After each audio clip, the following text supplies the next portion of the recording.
انسان بچپن میں گرتا ہے، دھوپ میں چلتا ہے اور بچپن میں دیواریں خراب کرتا ہے۔ ذرا سوچو، سب کا بچپن ایک ہی جیسا کیوں ہوتا ہے؟ سب بچوں کی عادتیں ایک ہی جیسی کیوں ہوتی ہیں؟ اگر کسی کو پتہ چلے کہ ایک بچہ رات کو روتا ہے اور کوئی یہ پوچھے کہ وہ روتا کیوں ہے، جواب یہی ملے گا کہ اس عمر میں سب بچے روتے ہی ہیں۔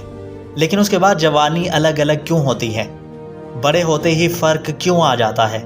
جوان ہوتے ہی کوئی پیسے کا محتاج ہو جاتا ہے یا پھر کسی کے پاس بہت زیادہ پیسہ آ جاتا ہے۔ کوئی دن بھر خوار ہوتا ہے تو کوئی دن بھر مزدوری کرتا ہے۔ کوئی ٹھنڈی چھاؤں میں بیٹھا رہتا ہے اور کوئی دن میں دھوپ میں سڑتا رہتا ہے۔ کوئی رات بھر جاگتا ہے اور کوئی خوب مزے کی نیند پوری کرتا ہے۔ سوچو، کچھ تو ایسا ہے جو جوانی کو بچپن سے الگ کر دیتا ہے۔ ہمیشہ اس بات کو سوچنا چاہیے کہ یہ فرق کس وجہ سے آتا ہے۔ اصل میں یہ فرق ایجوکیشن کی وجہ سے آتا ہے۔ ہم تعلیم سے بہت کچھ سیکھتے ہیں۔ اگر کوئی خوش ہے تو وجہ یہ ہے کہ وہ کچھ ایسا کرتا ہے جو اسے خوش رکھتا ہے، اور جو تعلیم حاصل نہیں کرتا وہ خوار ہو جاتا ہے اور کچھ بھی سیکھنے سے محروم رہتا ہے۔ یہی فرق ہوتا ہے۔ اگر کچھ بننا چاہتے ہو تو پہلے پڑھنا پڑے گا۔ تعلیم سے ہمیں بہت نالج حاصل ہوتا ہے، اور آوارگی میں ہم 3 گھنٹے بھی گزاریں تو کم لگتے ہیں۔ وقت کا پتہ ہی نہیں چلتا، لیکن اگر پڑھنے بیٹھو تو 15 منٹ کے بعد کتاب سے دل بھر جاتا ہے۔ ایسا لگتا ہے کہ یہ بہت بڑا کام ہے۔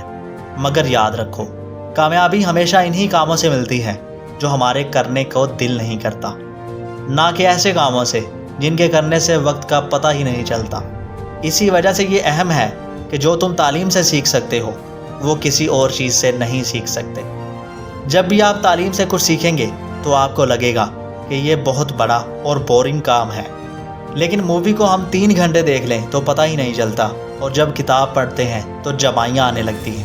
تعلیم سے انسان بلند ہوتا ہے۔ تعلیم حاصل نہ کرنے سے انسان اینٹیں توڑ کر پیٹ بھرنے پر مجبور ہو جاتا ہے۔ یہ عمر بھر کا فیصلہ ہوتا ہے جو کہ ہمارے ہاتھ میں ہوتا ہے۔ تعلیم ہمیں جواب دیتی ہے اور ہمیں ہماری شناخت دیتی ہے، جو کہ ہمیں کبھی کسی اور کام سے نہیں ملتی۔ چاہو تو تم زندگی بھر کامیاب لوگوں کے ساتھ رہ کر سیکھ لو، اور چاہو تو لوگوں کو کاپی کر کے سیکھنے کی کوشش میں لگے رہو، مگر یہ نہ تو حاصل ہو سکتی ہے نہ تو تم اس جیسے بن سکتے ہو۔ ایک چرائی ہوئی چیز ہمیں وہ مقام نہیں دے سکتی جو اس کو حاصل ہے۔ جس نے اس کو حاصل کیا ہے، اس نے پہلے محنت اور تعلیم حاصل کی ہے۔